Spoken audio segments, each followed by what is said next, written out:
okutandikira mu ssaza Kyaddondo kkooti enkulu mu Kampala erangiridde Muhammad Nsereko eyeesimbawo ng'omwetengereze ng'omubaka wa Paalamenti omutuufu ow'ekitundu ekya Kampala Central. Omulamuzi Margaret Apinya abadde mu mitambo gya kkooti eno agobye omusango ogwali gwatwalibwayo yavuganya ne Muhammad Nsereko mu National Unity Platform Fred Nyanzi Sentamu nga omulamuzi agambye nti Nyanzi yalemererwa okuwa Nsereko ebiwandiiko emutegeeza mu butongole nti amuloopye mu kkooti. Ensala ya kkooti esinzidde ku kusaba okwateekebwayo akakiiko ak'ebyokulonda nga kasaba kkooti egobe omusango guno ogwatwalibwayo Fred Nyanzi Sentamu mwawakanyiza obuwanguzi bwa Nsereko nga akakiiko kagamba nti kkooti terina ngeri yonna yeyinza kugenda mu maaso na kuwulira musango guno ng'ate omuwawaabirwa omukulu musango guno era eyalangirirwa nga omuwanguzi nga tategedde nti bamuwaabidde. Muhammad Nsereko mu kulonda kuno okwaliwo ng'ennaku z'omwezi 14 omwezi ogw'olubereberye omwaka guno akakiiko k'ebyokulonda kaamulangirira nti yawangudde n'obululu 1,698 ate nti ye munne yamuwaabira nti si ye mutuufu eyawangula nga ye Fred Nyanzi Sentamu ye baagamba nti yafuna obululu 1,597,500. Abantu bataano beetaba mu kuvuganya ku mulundi ogwo era nga Fred Nyanzi yakubira enduulu mu kkooti nga wakanya ebyo ebyali birangiriddwa. Fred Nyanzi Sentamu yategeeza nti okulonda kwasaanikira emivuyo egitali gimu wamu n'okubala obululu mu ngeri y'ekifuulannenge awatali kugoberera amateeka gennyini amatuufu agafuga ebyokulonda. Fred Nyanzi Sentamu mu musango guno era gwe yatwala mu kkooti ogugobeddwa olw'obutategeeza gwe yawawaabira era yali avunaana abaatwala ebyokulonda okumuseera obululu obutuufu obwalangirirwa nga bwe baalangirira si bwe bwo bwennyini bwe yafuna ate nga mu ngeri y'emu n'abaakulira ebyokulonda ku bifo ebyenjawulo baalemererwa okuwaayo ebituufu ebyava mu kulonda okuva mu bifo ebironderwamu 7 ebyo byo ne bitagattibwako ekintu ekyali ekikyamu ennyo. Ono ategeezezza nti n'ebyateekebwa byennyini akakiiko k'ebyokulonda bye kaagatta ono yategeeza nti byali bikyamu nga byawukana n'ebyo ebituufu ebyali ku nkalala ezaalangirirwako ebyali bivudde mu kulonda. Ono era bw'atyo yalumiriza abaali bakuliddemu okulonda mu bitundu ebyenjawulo okuyingiza ebintu ebifu ku ebyo ebyali bivudde mu kulonda nga babiteeka ku mpapula bo kwe baasinziira okulangirira ebyenkomerero ebyava mu kulonda. Nga tukyali mu ssaza Kyaddondo aba ekelesiya y'Abathodokisi mu Uganda basazeewo bakeerenga mu kitambiro kya mmisa okwegayirira Katonda omubiri gwa Ssaabasumba Metropolitan Yona Lwanga gukomezebwewo kunaasobole okuziikibwa mu kitiibwa. Omusasi waffe Sharifu Lukenge alina mu ŋŋoona n'ebikirawo.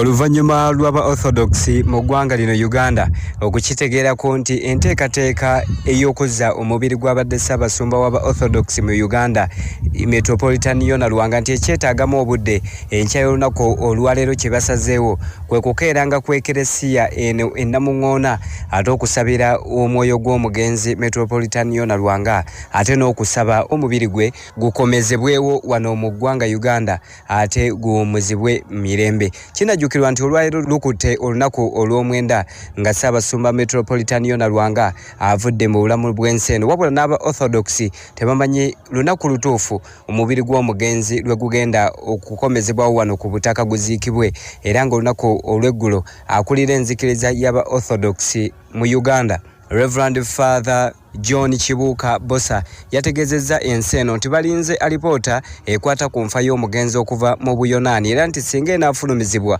olwo n'omubiri gw'omugenzi gwa kuteekebwa ku nnyonyi gukomezebwewo wano ku lwa 88 akatonnyeze 8 y'obujjajja Lwasa Mayinja ze Muddabuddu Lukenge Sherifu wane Namuŋŋoona.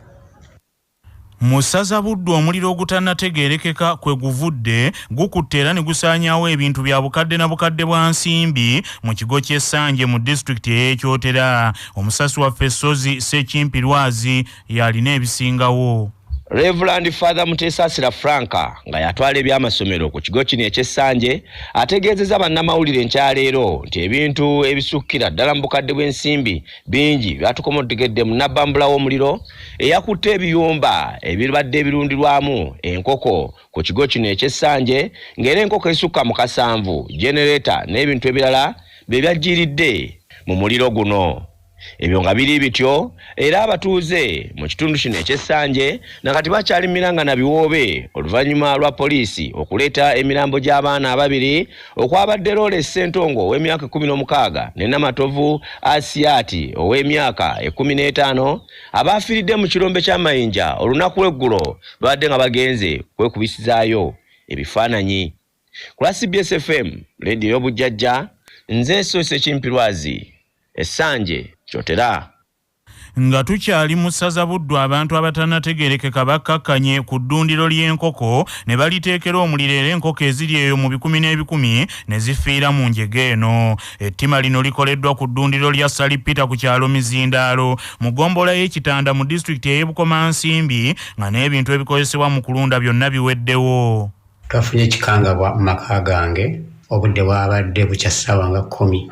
Mutuuze munnaffe yasoose okulaba n'empulira enduulu twagenda tuli embuga etufuluma ng'ennyumba yange mbadde enkoko zange ezibadde zikunukkiriza 6 awo n'ebintu byange byabadde byonna bwe wabadde n'effumbiro nga bitutumuka omuliro. Ennyumba balina akagimaliza okugizibwa bbanga ttono, ennyumba neggwawo, enkoko ne ziggwawo, bizinensi ebadde ya mukyala nga ye muyama ng'omukyala.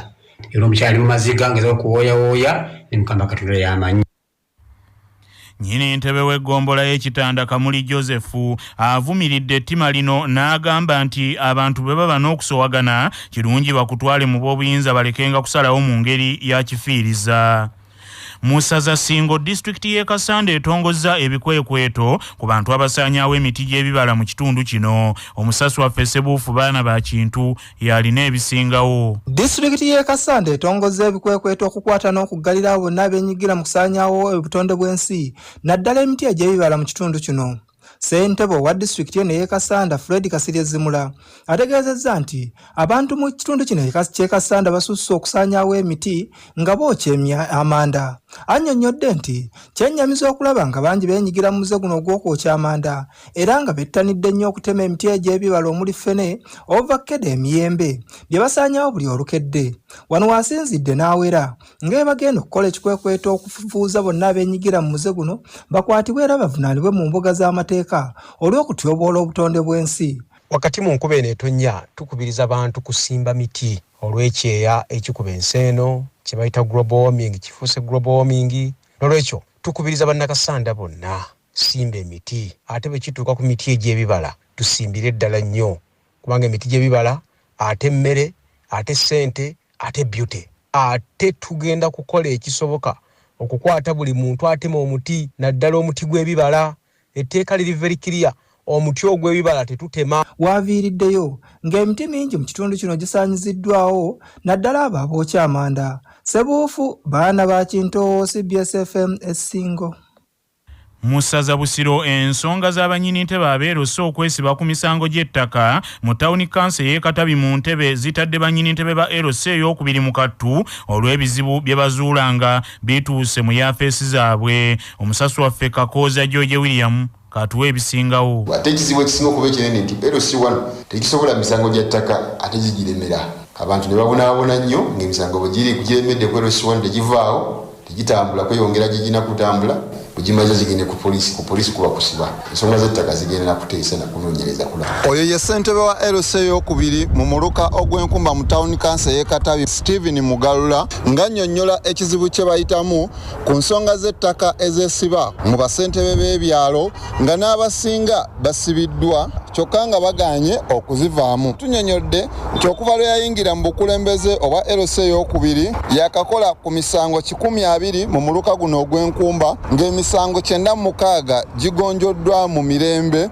era agambye nti ekizibu kyasinze okusisinkana ekikulu bwe bakulu abali mu ofiisi ez'enjawulo abeesiba mu nsonga zino kyokka nga tebasobola kuyamba bantu nga bakolagana ne bakayungirizi b'ettaka ebiviiriddeko okusiba bannaalumanya ne bassaalumanya ku nsonga enkyamu. Era tukakasiza nti bamaliriza enteekateeka ey'okuwandiika bakayungirizi b'ettaka bamanyibwe. Buli bulooka Ssekinnoomu mu luka gw'enkumba agenda kuwandiisibwa nga ye, ate alina okuba nga mutuuze wa nkumba nga si mupangiza naye nga mutuuze wa mu kitundu. Nga ne bw'aba abuze tulina bwe tumunoonyeza. Obulaba bulooka be balemanyi onaatunda onaagula. Kwe tunaba kusiba chairman wabeewo okwekennenya okw'enjawulo. Ku CBS FM ey'obujjajja nze George William Kakooza Entebbe. Ng'ekitongole ky'Obwakabaka ekya Kabaka Foundation wamu ne Uganda Blood Bank okuva e Nakasero beetegekera okufuna omusaayi mu ssaza ly'e Busiro Ssabbiiti ejja. Abaami ba Ssaabasajja Kabaka beeyamye okukunga abantu bawagire enteekateeka eno okutaasa abantu abafa olw'ebbula ly'omusaayi. Omusasi waffe Ssaalongo Kawuma Masembe yalina ebisingawo. Bino bibadde mu lukiiko lw'eggombolola ya Mumyuka wa Kiso olwayitiddwa omwami w'eggombolola omujja Akirizi Mukiibi Sserunjogi mu nteekateeka z'okulaba nti buli muntu asobola n'awaayo omusaayi. Mu lukiiko luno Mumyuka Sserunjogi ategeezezza nga Ssaabasajja Kabaka bwe yawa ekiragiro ky'okulaba nti abantu bawaayo omusaayi. Ekiragiro kya Ssaabasajja kubira Obuganda okuvaayo okulaba nga bajjumbira okuwaayo omusaayi olw'okuyambako ku bantu ababadde bafa entakera olw'ebbula ly'omusaayi. Ennaku zaatuweebwa zisembedde nga tetwagala tunnyikize ekintu kino mu bantu buli omu amanye nti buvunaanyizibwa bwe era kimukwatako okuba nti awaayo omusaayi, kubanga abantu bangi bagenda ne bafuna obuzibu ne bagenda mu malwaliro ne basanga nga beetaaga omusaayi ne bamuteekako omusaayi naye nga tamanyi musaayi ogwo gwava luddawa kubanga teriyo factory ya musaayi. Naye ffe abantu ffe nnyini ffe tuvaamu omusaayi, n'olwekyo atafunangako kizibu kino ndowooza yayinza okuba nti ayinza okulemererwa okuvaayo n'agaba omusaayi. Era ng'ennaku z'omwezi 21 ebifo ebigenda okuteekebwawo okunaagabirwa omusaayi mwe muli St Joseph Hospital e Wakiso, Icon Medical Center e Bulenga, Sikyomu Medical Center e Bulaga ne Kimaali Health Center e Kyebando. Ate ng'ennaku z'omwezi 24 omwezi guno wajja kuba ekigoma nga kiri mu muluka gw'e Bukasa ate ne Buloba okukoteeka Lukwanga ate ne Ganda. Ku CBS Kamu Masembe wano e Wakiso. Bannaffe amawulire agavudde mu bitundu bya Buganda bwe gatyo bwe gagenze tova ku laadiyo ey'obujjajja.